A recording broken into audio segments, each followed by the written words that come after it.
Hi, everyone, and welcome to the Spotlight Elita-1 panel. I'm your host, Lita, and today, for the first time in Transformers convention history, we are going to be talking about a subject near and dear to my heart. And I'm, of course, talking about the one and only Elita-1, who she is, what she symbolizes, and what we can learn from her. But wait, there's more. We also have a very special guest today who truly embodies what it means to be Elita, not only in words, but also in action and in voice. Joining me today is Elita-1 herself from Netflix's Transformers War for Cybertron trilogy, Linsay Rousseau. Hi guys, and thanks so much for having me. This is amazing. Yes, thank you for joining. I am trying to keep it calm and I collected right know. now, but I am freaking out. Well, honestly, I think you were the first person to reach out to me on Twitter or like retweet something or something, whatever it was. But I think, yeah, you were like one of the first people I ever Oh my made God. contact with when the show was announced in April. Yeah, like what is time? What year was What is that? time? That's awesome. And I still like can't believe that it's like, yeah, you followed me back. It's like, oh my God. Like so yeah, I can say with complete confidence that not only myself, but everyone here are so excited and honored to have you as a guest today for Iacon Online. So welcome to our Yay. gig. Now, before we get started on a more serious note, I know that you recently lost a close friend of yours who was a prolific presence in the voice actor community. And I just wanted to say that from all of us at Icon Online, we are heartbroken with the loss of Brad Venable. And we wanted to share a few ways that fans and those of you watching the panel can help honor his memory with donations through the CODA leadership community and also the Brad Venable Coaching Scholarship. And that information, along with links to both of what I mentioned, can be found on our website, and it'll also be in our link tree. So please make sure that you can check that out. It would mean a lot to Yeah. everyone. Yeah, it's because we're just trying to do everything we can to help his wife right now and his family. And the scholarship, it looks like that's going to end up being an annual thing. It's got 10 of some of the most some of the biggest names in voiceover who are offering to coach as part of the scholarship. And literally the voiceover community came together within a matter of hours and days upon hearing of Brad's passing to rally together. And we had a memorial for him on well, whenever this is airing, we had a memorial for him on the 16th, and it was really great to see the outpouring of love because he truly was, I can honestly say, probably one of the most talented people I'd ever met in my life, and he was just starting to finally get the recognition he deserved. So, yeah, thank you for mentioning him. Yeah, of course. And, again, it's our honor, and anything we can do to help, Yeah. guys, please do check out those links. It is not wasted money. No, not at all. Not at all. All of the money goes straight to his wife and his family. So, yeah. That's awesome. So again, to get back, again, want to like personally thank you so much for volunteering your time to join us today and talk about a character that unfortunately hasn't been talked about all too often in years No. past. And by years, I mean about 35 or so. Yeah, give or take. something like that. It's been a long time coming, that's for sure. It's so true. It's so true. I mean, I was so excited that to see that she was included in this iteration. Oh, sorry, cat. That she was included in this iteration of Transformers. Yeah. Like literally same. And all of us Elita fans, we are still like, is this real? I know that she's there, but is this real? Are we getting punked? Right, right. So on that note, we're gonna dive right in and get this Do party it. started. So to those of you watching right now who may not know Linsay as well, can you tell us a little bit about yourself and the other roles outside of Elita-1 we might know you from? Yeah. So I do a lot of video games. I call myself a utility player because I'm the person that comes in and does like 4 voices, and they're scattered throughout the world. But if you play through the games, you can hear me. I'm the female player in Fallout 76, and I do some other voices in that game. If anyone made it to the DMV, I'm the creepy voice that's like calling out numbers in the intercom, which is when I recorded that, it was pretty. They're like, "Can you do that but sound a little more menacing, but not too menacing? You're still friendly," and it was very fun. Let's see, Elder Scrolls Online, Call of Duty Mobile. Oh my God, what else? Hearthstone, World of Warcraft.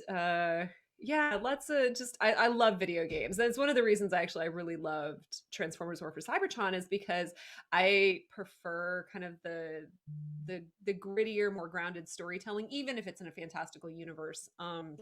Outside of that, if you go to Whole Foods, you can listen to me on the intercom telling you to maintain social Is distancing. that And you? check out Oh my the, god. yeah.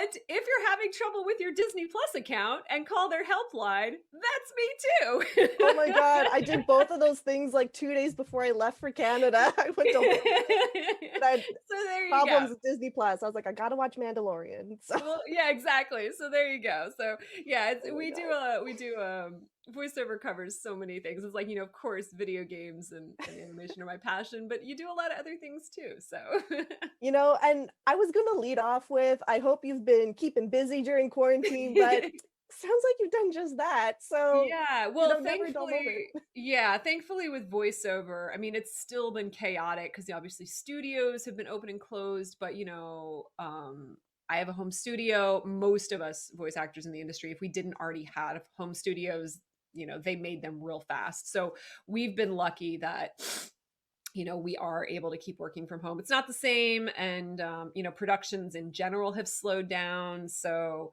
Yeah. but yeah, it's been something that we have been able to keep doing, which is great. Yeah, which is fantastic. And especially during these times when there's so much uncertainty, hopefully 2021 we get back on the right track, but we made it through Waiting 2020. for it.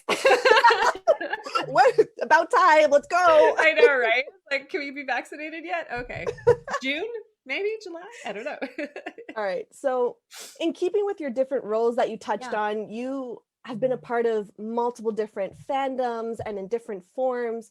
And we have a question from Maria Estelle 5, who Okay. asks, what is a role or character you would love to portray in the future? Ooh, okay. I almost wore that t-shirt today.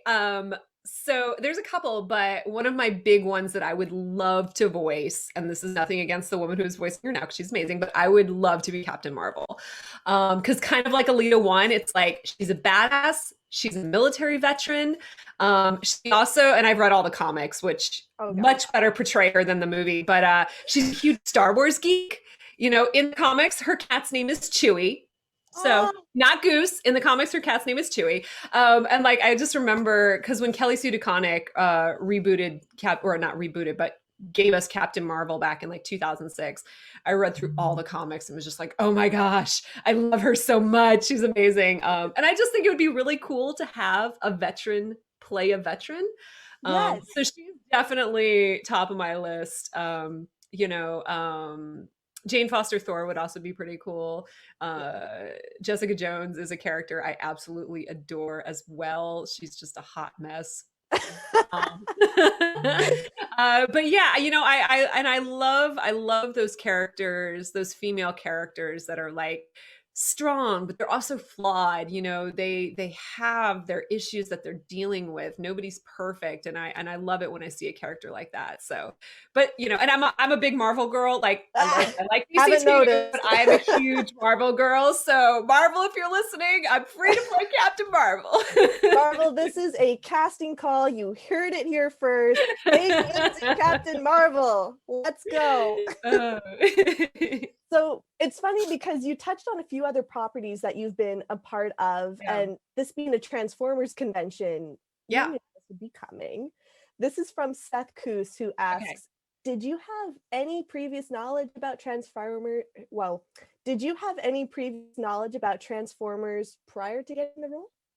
Yeah, a little bit. So, I've been a geek my whole life, and obviously there's so many fandoms out there. Like for me, it was like I was all in with Star Wars, the X-Files. I'm a massive Whovian. But of course and Marvel as well, X-Men, all of that. But growing up, of course, like I had Transformers, I played with Transformers, I watched the cartoon, the G1 cartoon. But it wasn't as, I wasn't all in the fandom like I was with some of those other universes. But obviously being a geek, you are aware of other fandoms and how big they are and the massive following that they have. And so yeah, of course I was aware of the Transformers franchise. And but and it had been a part of my life, but not as much as, like Star Wars was, or, Yeah. things like Yeah, that. of course. But you did have some knowledge, so it's been a Yeah, yeah, long yeah. time Oh coming no, that I it could mean, I come got full a circle. Transformers action figure every year because my parents thought it was good to have something tactile that we could move and Yes. challenge our brains. So yeah. Do you remember the first one you got, or Oh my gosh, yes. I don't remember who it was now. Oh no, I Gosh, this pulled you would on have the been spot. so long ago, but it was red and it turned into a car. It was a male transformer. And then I remember Mm. I remember one year I did get it was shoot, you guys are gonna hate me because I'm not remembering her name, but she was one of the biker transformers and she was purple. Oh yeah, yeah. Was that Anyway, the live action Bayformers I Alita? think that's I what think that she was was. Alita. I think Yeah, she was but purple the in very that. first one I got, this would have been like late 80s, guys. I'm not Okay. gonna age myself, but yeah, this would have been late. It was like I just remember it was red and it turned into a car and it was hard, and then I finally got it. You know what? And it's, that's pretty much what it is. There are just so many characters. It's like Well, I that's the thing. truly don't There's know who this so is. many, so many. Yeah. Well, that's like so awesome though. And it's like it's funny because yeah, it's something that's been a part of like all of our childhoods or has been a part of our lives at one point or another. Maybe you've strayed away from it, maybe you've come back, maybe you've just been in the trenches from the get-go. But in your case, and especially with Elita-1, you've been a huge advocate for her and fueling those flames of interest and intrigue. And you've also been a catalyst behind the Elita Army initiative and the Be Elita initiative. And Yeah.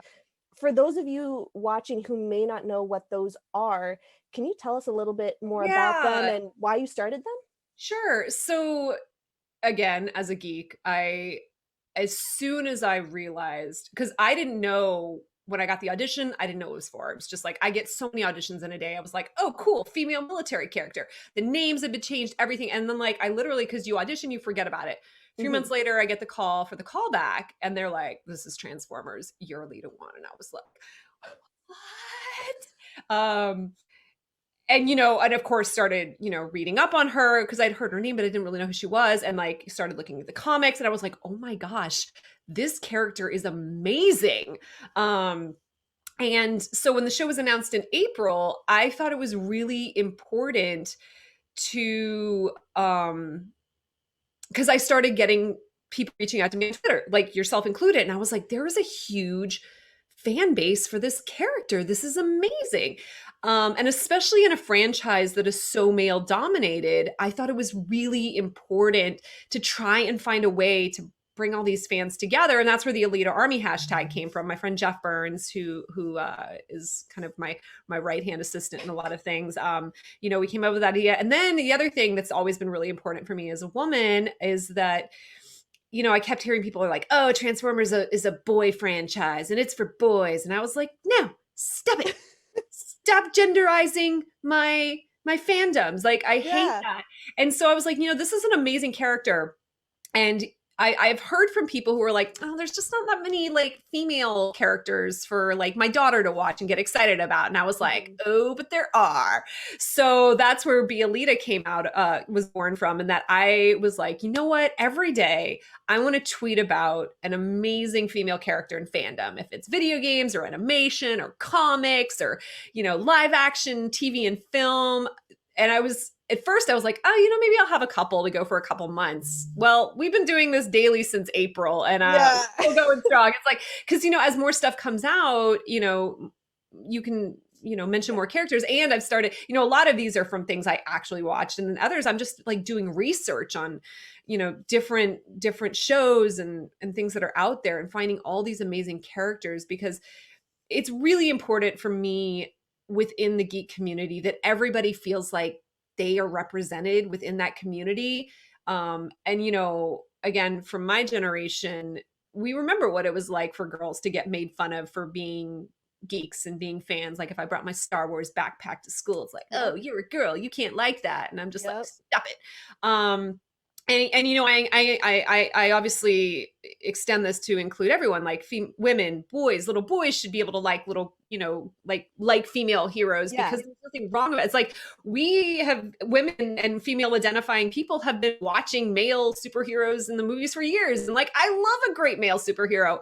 So I don't see why there's anything wrong with a little boy or male identifying person being like, yeah, I love this Elita-1 character. And I really want to get rid of this gender divide Hmm. within well, within entertainment, but especially within the geek universe. Yeah. There's no reason you shouldn't be able to love a character, because there's something about that character that you identify with, whatever that is. Exactly. Exactly. And, I just think all of what you said is so amazing. And I agree 100%, which is why it's just so refreshing. And I'm going to say amazing a lot, because it is amazing to have someone who stands behind that character and is just so vocal and loud and like, you know what, it's okay. Whoever you are, you can like whatever you want to like. We're not going to gatekeep here. This is for Exactly. everyone. Yeah, exactly. And, truly both of those movements, I think, have been vital in not only reigniting the interest of Elita-1, but also unifying these different parts of the fandom that may have been fractured before, and also bringing in new fans into the fold who may not have known what Transformers is, or young girls and young women like, oh, I saw my brother watches it, but now there's Yeah, someone like me, right.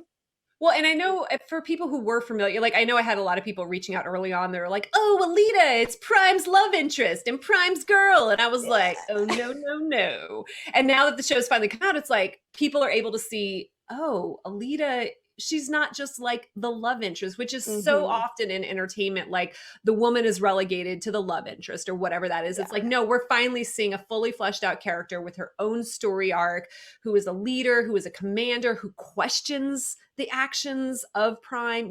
So Yeah.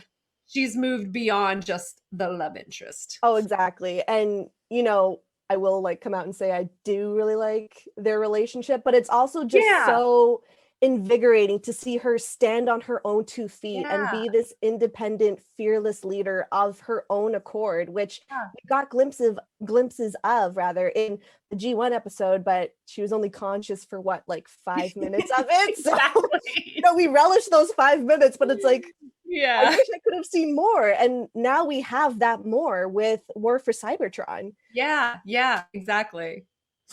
So we've been talking a lot about Elita-1, and I realized I may have gotten a little ahead of myself here because it's a subject that is so easy for me to just go all in with. But Right. for those who are watching who may not know as much about Elita-1 as you and I, or know who she is for that matter, can you tell us a little bit more about the character that you play? Yeah. That's her right there. That's her. Yeah. So Alita is a really interesting story. So she started off as a nobody. She started off as just like a manual laborer, but then obviously as the fighting between the Decepticons and the Autobots heated up, she ended up becoming kind of a leader of the resistance. She's kind of, a Princess Leia type character, except she came from nothing as opposed to royalty. But she ended up becoming a leader in the resistance, and working her way up the ranks, and proving herself to be fearsome in combat, to be, very savvy when it comes to understanding operations and technical things. And she eventually works herself up to being Optimus Prime's second in command. And then when he's gone, she is the one in command of the Autobots. Uh, and and like we've alluded to, there is a relationship between the two of them, but it's never fully fleshed out. Mhm. As someone who was in the military, and who is in war, you do have a bond with the people you serve with that, like, we call them brothers and sisters, but it kind Mhm. of goes beyond that. And to me, the relationship between Elita and Prime is almost like that. I know a lot of people, maybe it does become romantic at some point, but for anyone who served in combat, you understand that there is a really deep, deep bond between those people that doesn't necessarily equate in the civilian world, because it's a relationship where you've literally got each other's lives in your hands. But Elita, the thing I love about her is she really truly puts the well-being of the other Autobots above herself. And we see that in the comics. We see that, of course, in War for Cybertron, where she's like, all right, Prime, peace. I got to stay here and I got this. save all these people while you're going to go do whatever it is you're doing. And she really just, she lays her life on the line on a daily basis. And she also isn't afraid to speak up when she disagrees. As we saw, obviously in the show, she questions his judgment several times. Mhm. And in a couple of those instances, she was right and he was wrong. And they suffered the consequences for it. But she really is, she is a very strong, independent character in her own right. She's, like I've said, she's proven herself to be a warrior, to be a leader. She is very well respected by the other Autobots. At least in none of the reading or anything that I've done, she's never been questioned because why she is where she is. So she's earned Mhm.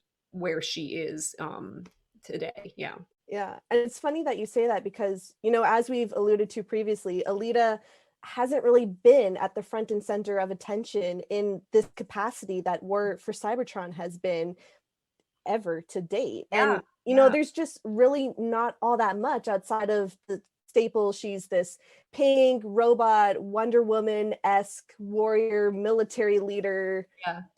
ta-da, and Yeah. given the limited source material, Raven Slade asks, did you draw any inspiration from other people or characters when taking on the role of Elita One? Yeah. So, I mean, so she does have some decent representation in the comics. Hmm. You know, she leads her own band, and I hate the word fembots. I'm sorry, guys. I just love whole genderedized things, but she does actually have like her own Lita army in the. Yeah. But obviously, you draw from lots of things when you're an actor. In breaking down this character, there was obviously a lot I could draw on personally, and you can look at other characters that are similar. Okay, so she's a leader, she's a soldier, she's a warrior. She doesn't take shit from people. So there's obviously lots of other characters you can look to that are very similar. I mean, Femme Shepard in Mass Effect was one that really came to mind for me, because that was a character that had a big influence on me and was one of the reasons I got into voiceover. And so for me, honestly, it was a lot of more personal connection with her. Um, but and I did kind of look more towards video games, because again, this was a more grounded Hmm. type character and type show that we hadn't really seen represented in animation previously. So yeah, so I went to the comics. I went to learn a lot about her. I pulled on my own experience, and then yeah, looked at characters kind of like Femme Shepard and other type of female leaders and heroes and things like that. Yeah. Yeah, for sure. And, speaking of your background in the military with being a part of the army, um, obviously, Elita One is a military commander, and she's, as we've said, kind of like the co-leader of the Autobots. So it's a match made in heaven, art Yeah, imitating life. So it really we is. so we have a question from Robo Apollo who asks, as a veteran, did you bring any of that military experience to voicing Alita? Oh, yes. Yes, yes, and yes. So much of it. And actually, this was something, our amazing voice director, Phil Bach, we had this conversation really early on. And he was like, look, Lindsay, I'm going to push you in these sessions. I'm really going to need you to like he's like, I don't need to know what it is, but I'm going to need you to tap into those experiences that you had when you were in Iraq. And really draw from that, because that's going to help give this character the depth that she needs. Because we in episode 1 of Siege, we are thrown right into the middle of a war, and it's a war that's not going well. Mhm. Everybody is exhausted, they're running low, on energon. It's like there's nothing clean and fun and exciting about it. It is, and that's the reality of war that I experience, is that Mhm. you're always tired, you never get enough sleep. You know, danger is literally everywhere. And so I absolutely drew on that a lot. And, of course, Phil was like, look, if you ever need to take a break, just let me know. And so he was really great about that. But that was absolutely fundamental to creating this character and bringing her to life.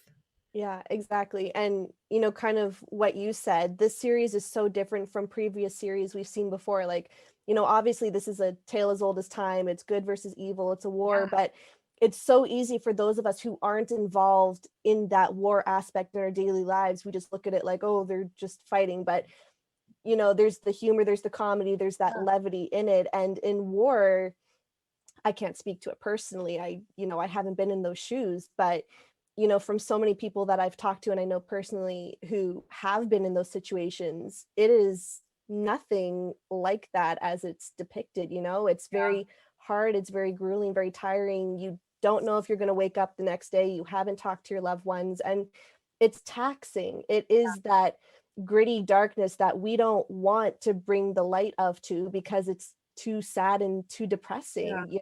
So that's something that I really was shocked that War for Cybertron went with, and they went Yeah. like They went full. all in. Yeah, when I first read when they sent me the scripts, because I was lucky enough, I was able to see the actual scripts, which is often very rare. You just see your character lines, but I was able to read through all the scripts, and I was just like, this is fantastic. Because, like you said, so often, you don't see those iterations in entertainment, especially in animation. Mhm. Live action does a little bit better, but I was very impressed with just how grounded and gritty it was. They didn't try to whitewash or sensationalize, what was going on. Exactly. And, I think that's again just one of those things that makes this series just such a gem in the Mhm. content that we have. And there's a lot of content, but there's not content like this, Yeah, exactly, exactly. So you've talked a little bit about, calling on your own experiences to bring this character to life. So conversely, Ash asks, is there a trait that Elita-1 has that you would like to embody? Ooh, that is a really, really good question. It's a toughie. It is a toughie. Um, the I think that one of the things I love about Alita is that she is not afraid to voice her opinion. And I say that like I'm not afraid to voice my opinion. I'll put that out there. But I also am very diplomatic about it. And I do hold my tongue a lot when I'm Mhm. like, maybe I should say something. I'm not going to say something. Maybe I Mhm. should say something. And I think and it's hard because we're in an industry where you do have to be careful with everything you say. But one of the things about her that I think maybe I need to bring more back into my life is that when she sees something that's wrong or that she questions or doesn't agree with, she calls it out. And Yeah. she doesn't do it apologetically. She does it professionally, but she Yeah. doesn't do it apologetically. And she's like, look, this is what I think. You're wrong. Or have you considered this? And she's very blunt about it. Mhm. And I think that maybe I it wouldn't hurt for me to be able to, because I used to be like that a lot more way back in the day, and didn't so much lately. And I was like, maybe it's not a bad thing to, sometimes you do need to just be blunt about things when you see something that's wrong that you don't agree with, but while still being professional and respectful. Yeah.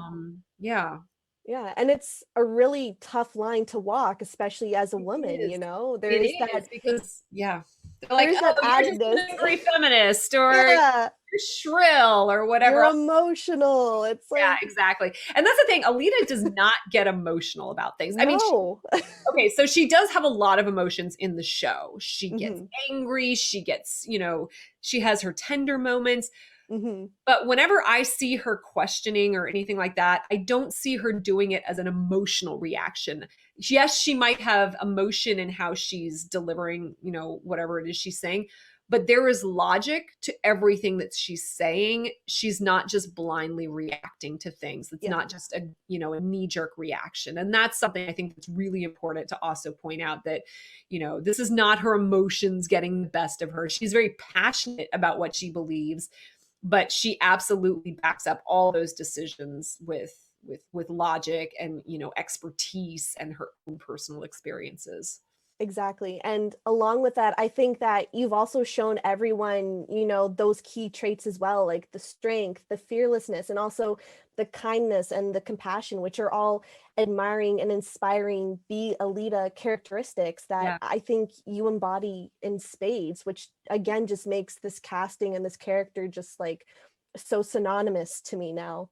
And, you I know, was like, if this is the only character I ever play for the rest of my life, like I'm I good. honestly would be okay with that. Not saying I don't want to book other jobs, not saying that at all, but it's like it really is. It's like if this, for this to be the first character that I'm like really known for, I couldn't have picked a better character. Oh, Like she 100%. really, she and I know I've tweeted about this before. She really just means so much to me, and I do see so much of myself in her. So yeah. And I think all of us see a lot of her and you, and vice versa as well. Yeah. It really comes through, and it's incredible that it's just through a voice. I know, right? you know but Yeah. in keeping with the theme here that we have going on with traits and values, Yeah. P Funk Pearl asks, what do you hope is the biggest takeaway for viewers from your character performance as Elita-1? Hmm. It's another tough one. Yeah. I think, well, just as what we saw from her in the show, I think one of the biggest takeaways is that we shouldn't be afraid to make the hard choices in our life. And I feel like if we all put other people before ourselves, this world would be a little bit better than it is right now. Because that's the thing that just keeps popping up with Alita over and over throughout this show, is that everything she's doing, she is doing for her people. She fully understands she might not live to see the next day. Every time she goes out, she knows she's probably not going to survive. The odds are stacked against her. Hmm. There's not many of them left. And I think, if people can really look to that, and even in just their daily life, think about, hey, am I being selfish? you know what can I do to help another person, even if it's just like smile. I mean, we're wearing masks now, but it's like even if it's just like smiling at someone as they cross the street, or holding the door for someone. Hmm. Just little things that we can do, because Alita is truly, I think, the most selfless character in the show. Hmm. Prime is like becoming this leader, but a lot of his actions, I think, are, I'm not going to say they're selfish, but But they're a little selfish sometimes. And obviously that's the whole point of War for Cybertron, is we are seeing Prime's development to becoming the leader he eventually becomes. And Mhm. Alita has a large role in that. I really think that Prime witnesses what she's doing, and the selflessness that she displays, and the risks she's willing to take. I really think that that influences him a lot in the iterations that we see of him later on.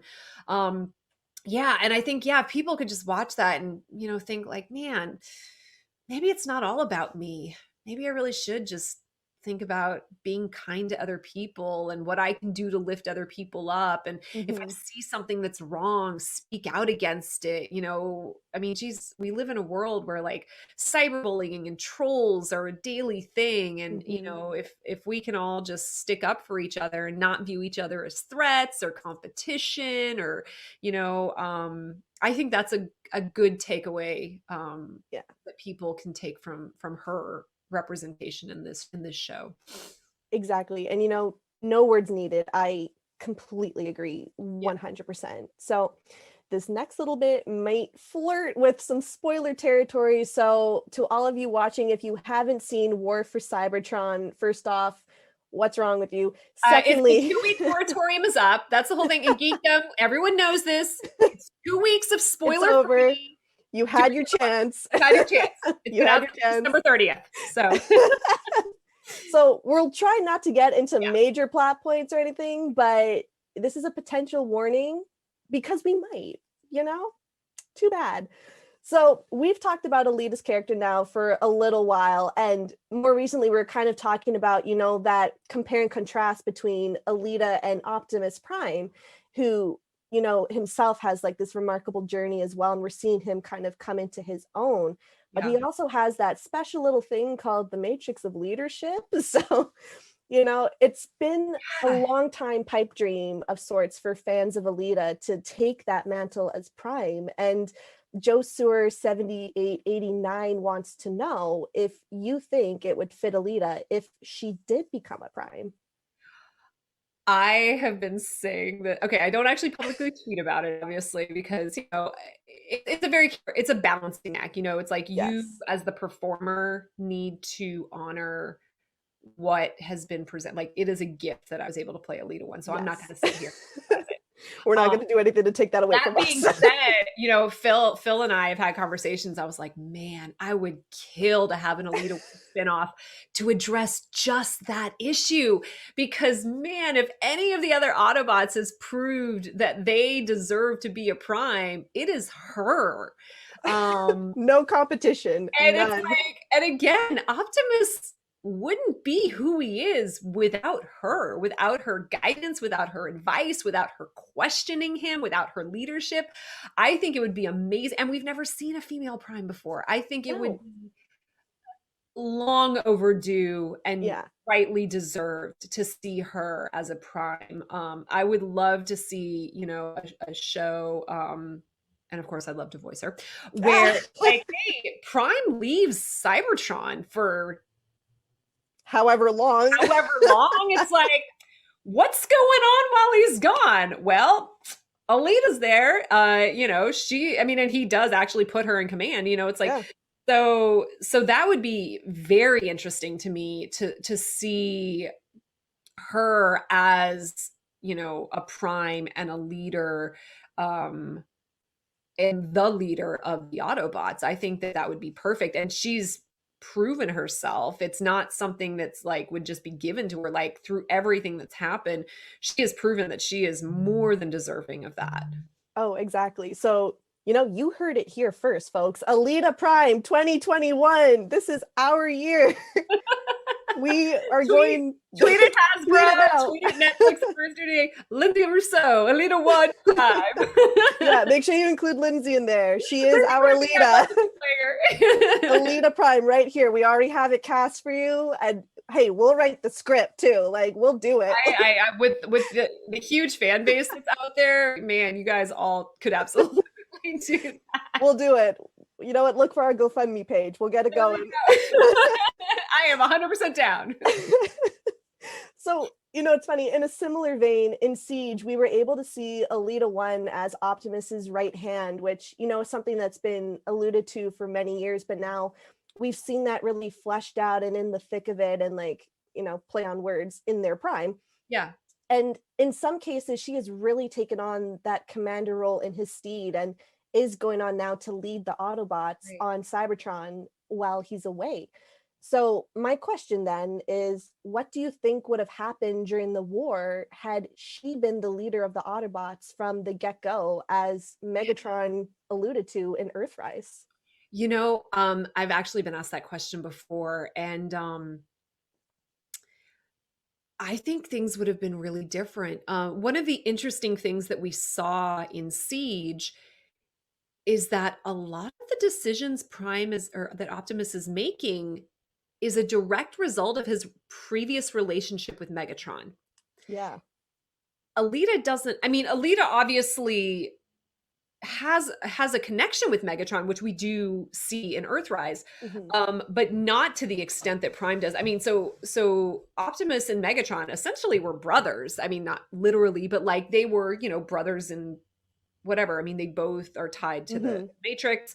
Um, and I think that really has an influence on all of the decisions that he's making. I mean, it's very much like a Luke Vader situation where Yeah. it's like, there's still some good in him. I can save him. It's like, oh, and now you don't have a hand, you know? So I feel like, yeah, if Alita had been the one making those decisions, I think things would have gone differently. I mean, we see that from literally within the first 5 minutes of episode 1 of Siege.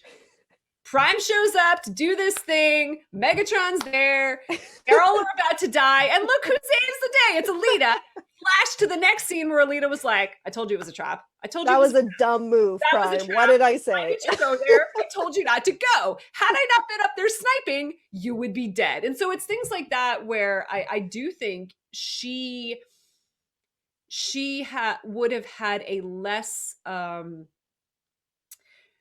she would have had a less emotional she would have fewer emotions, I think, clouding her judgment than Mhm. Prime does.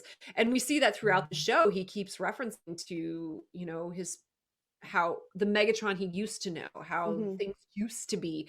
And obviously, one of the reasons they're fighting is to return to how Cybertron used to be in the heyday with music and art and all of that. Mhm. Um, and you never want to say that nobody is incapable of being saved or being turned Yeah. back good. I mean, we see that in tropes throughout time, Mhm. but at what cost?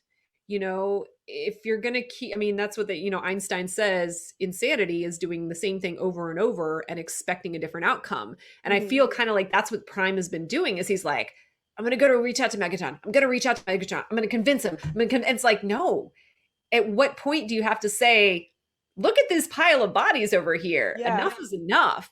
um so yeah, I kind of think things would have been a little different if the roles had been reversed. I really Well, do. and it's like I can confidently say, it's a running joke among Alita fans that had she been the one helming the Autobots from the get-go, the war would have been over in like, let's go have some energon, you Yeah, know? exactly. I So totally agree. I do. so it's like I guess we'll just have to wait and see if that ever comes to fruition, Yeah, and fingers crossed it does, because I personally feel like that would be such a cool take to yeah, see, and kind of that different flavor to a yeah. tale as old as time. And in the meantime, if not, there's, I guess, plenty of fan fiction to keep us Well, satiated. that's the So thing. Like, obviously, these are established characters.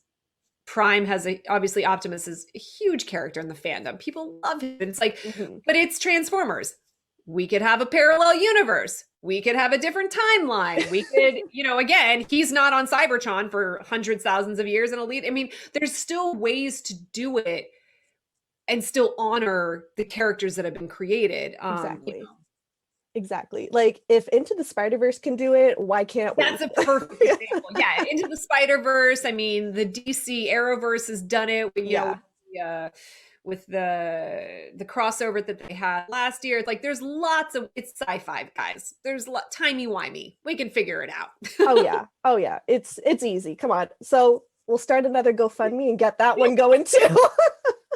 We're gonna be very busy. Leader Prime, leader of the Autobots. Here we go. Get ready. You heard it here first.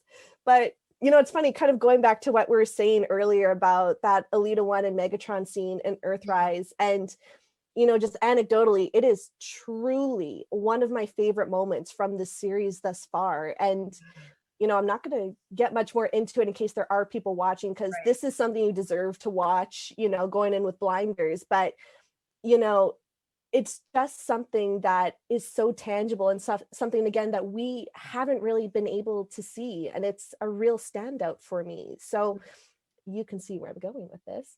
But on the topic of favorite moments, Super Jimmy Jamerica asks, what are your favorite Elita-1 moments from the series thus far? Oh, There's a lot. there's quite a few. Yeah, that scene. Well, and it's and here's the thing, like, I have to answer this as a fan because Yeah. again, when I'm recording by myself.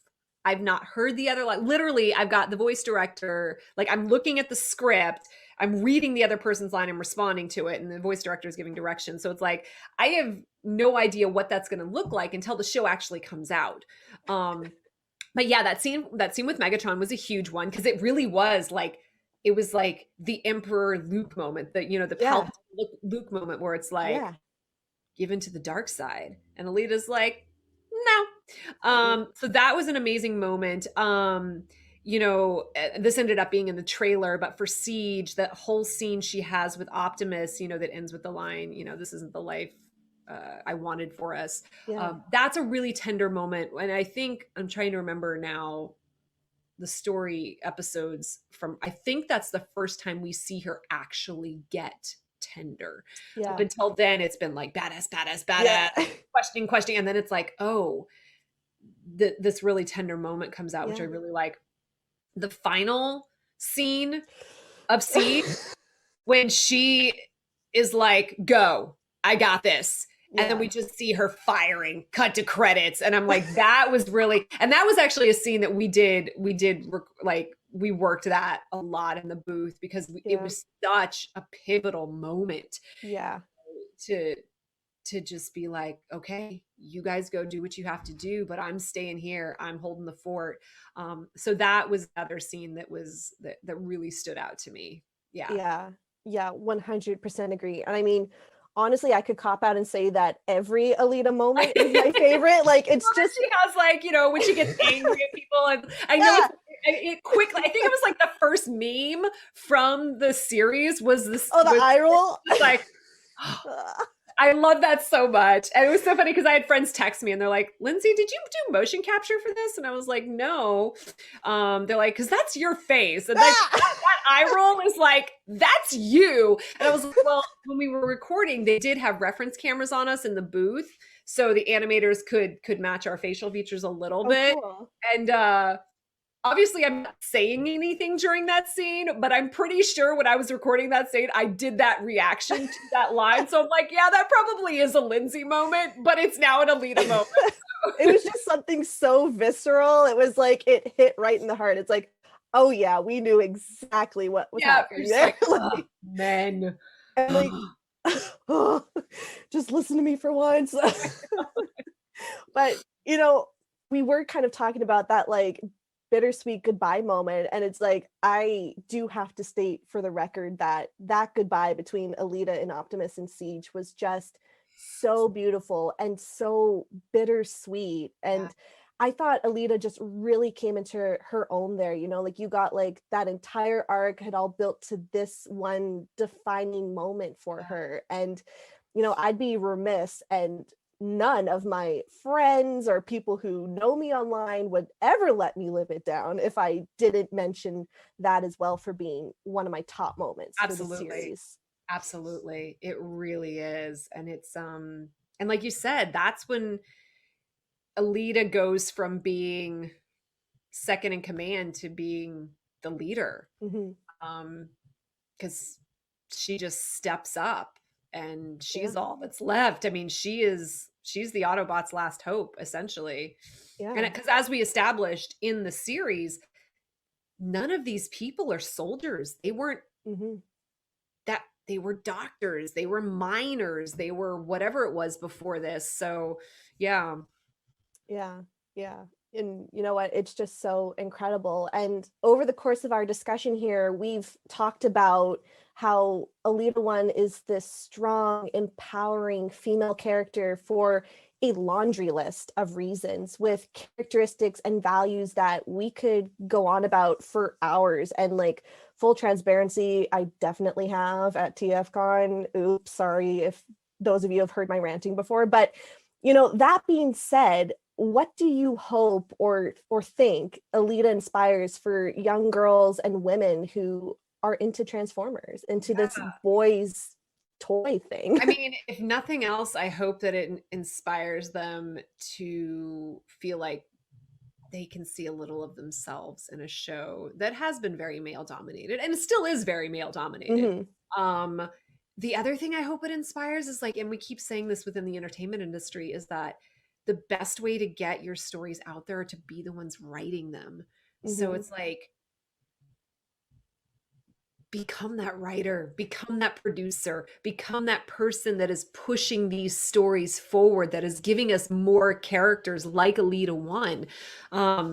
Not saying obviously men can't write women characters and women can't write male characters. Of course, that's not what I'm saying. Yeah. But I'm just saying it's like, I really hope it inspires, anyone who sees these characters to maybe, want to do something that they've been questioning. And, whether it's, writing your own stories, or if it's like, man, I do want to be a scientist or a doctor, whatever it is. And I don't care if someone's telling me I can't do it. That's what I'm really hoping. And then the other thing is, it's often said that kids, when kids are playing on the playground, I used to be a teacher, they recreate what they've seen. And love or hate Star Wars episodes, 7, 8, 9, love or hate them. For the first time, we had a female character with a lightsaber. And I Oh my remember God. a friend of mine called and was like, oh my gosh, Linsay, my daughter is like in tears right now, having just seen this. And Hmm. she's like, why? What's going on? She's like, for the first time, I can be on the playground and have a lightsaber and not have Yeah. anyone tell me that I shouldn't have one because I'm a girl. Because now there's a girl with a lightsaber. Yeah. Same thing with something like this. It's like, oh, there's no female Transformers. Well, no, now there is. Well, female Transformers are just no. Female Transformers are now leaders. So I, Yeah. I think that that's really important, and it can transcend so much from like how little kids are playing on the playground to, maybe inspiring someone who has all these amazing stories and characters that they want to bring to life, to do that and not feel like, oh, I've never seen that represented before. Well, now you have, and now we just need to see more of it. Hmm. Exactly. And it really is that call to action to, to be a leader, to Yeah. be that you see and do it, as you said, like unapologetically and confidently, and Yeah. most importantly, fearless. Elita-1 knows no fear. Yeah. And, And I think on the flip side too, I also hope it shows, naysayers that women can be strong, powerful, independent leaders in their own right. And for people who don't think that's possible, it's possible. yeah, we're here to tell you right now, it is possible. It is I mean, proven and obviously, true. Alita's not the first time this has been represented, obviously. No. But it's just another example of that. Exactly, which brings us to our final question here. So, we've talked a lot about what Elita means to young girls, to women, and fans in general. This is a character and someone who is accessible to everyone, no matter who you are. Yeah. But I think it's also really important to know, what does Elita-1 mean to you? I mean, I think I've talked about it a bit over this, but yeah, to me, Elita is, and like I said, she is a part of me. I feel like we are a symbiotic being right now. But to me, she is an amazing representation of, strength and courage in the midst of war, in the midst of Mhm, hardship, in the midst of turmoil. Um, she doesn't run, she doesn't hide, she faces danger head on. Um, she does everything thoughtfully and logically. She's not afraid to speak up and question things that she doesn't agree with, that she thinks are going to get people hurt.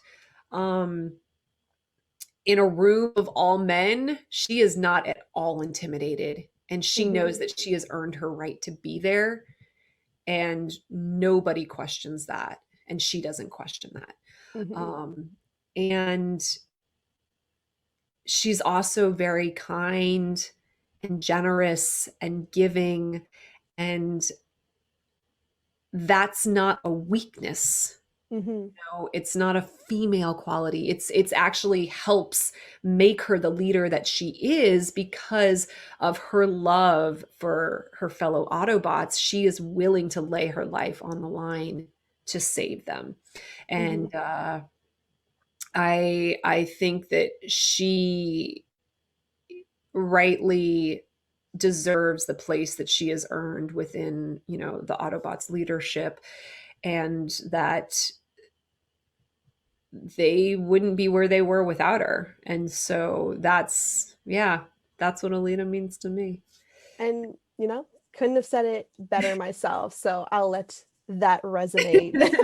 And, you know, sadly, we are out of time. I wish it wouldn't be so, but all good things must I come to an end. know. It has been so much fun talking with you and hearing your thoughts on Alita. And, you know, I just want to thank you again so much, Linsay, for joining us today in these crazy times and with everything that's going on. We are so honored and so lucky to have you with us. And, you know, call to action, everyone who is watching this, definitely go and support Linsay's work outside of Transformers. All the links and the information for her projects, what she's working on and what she's doing outside of these robots can be found on her guest page website. And go And buy an Elita-1 action figure. Show Hasbro that she's yes, a beloved character. Walmart and, exclusive. and the hashtag Elita Prime, let's get it going. We got to There start we go. early. We're Prime. marching out, everyone. Yeah. And And feel free, you know, you can find me on Instagram and Twitter.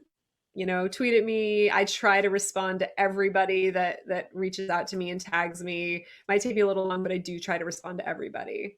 I mean, from what I've seen, you do. And it's like, that is practically a job in and of itself. It's like, I my do have a goodness. little help. I have to huge shout out to Jeff Burns, who like helps me with, because it was overwhelming at first. So he's been a huge help of that. But please, seriously, like, I'm here for you guys. I am a geek at heart. I know what fandom means. I know what this character means. I know what this franchise means. So like, I'm right there with you guys. Yeah.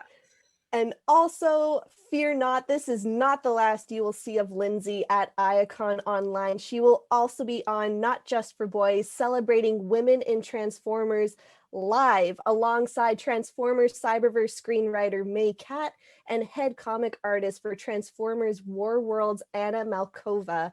That one is going to be at 7:30 p.m. Eastern Standard Time tomorrow night, Sunday. And if you haven't heard of that panel, definitely go check it out on our website. I will be your host for that as well. So if you're not sick of me already, I hope to see you there. It is going to be such a blast, and I'm looking forward to hosting that, but also just the fan in me is so excited to talk about women in Transformers and what we do from different aspects of it. And again, as we mentioned earlier in the panel, to make donations in honor of Brad Venable, you can find more information and those links on both our website and our link tree. And that'll do it for us. Thank you so much for being with us today, Linsay, and all of you who are watching. Yes, this has really been a dream come true for me personally, and I hope all of you enjoyed it as much as I did. And stick around. We have lots of awesome panels coming up that you won't want to miss here at day one of Iacon Online. I'm Lita, along here with the amazing Elita-1 herself, Linsay Rousseau. Thank you for joining us, and we'll see you again real soon. Till all are one. Till all are one.